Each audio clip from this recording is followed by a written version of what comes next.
Light enters from air into a given medium at an angle of 45 degrees with interface of air-medium surface. After refraction, light rays deviated through an angle of 15 degrees from its original direction. The refractive index of the medium is A1.732, B1.333, C1.414 and D2.732.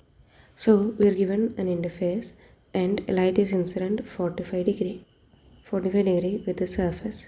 So here there is angle of incidence, we don't know, and it will get refracted, and here there will be an angle of refraction. Then we have to find refractive index of the medium. So first of all, we know that deviation is equal to I minus R.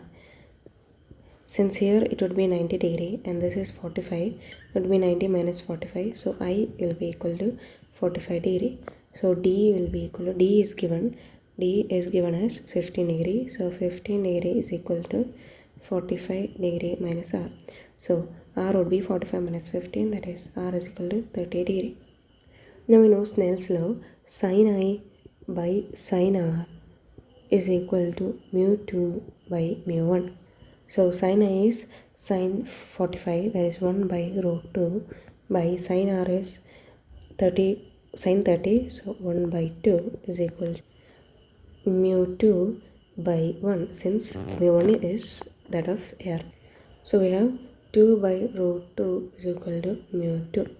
We can cancel and we get root 2. We'll get mu as root 2, which we know its decimal value is 1.414, which is our option C.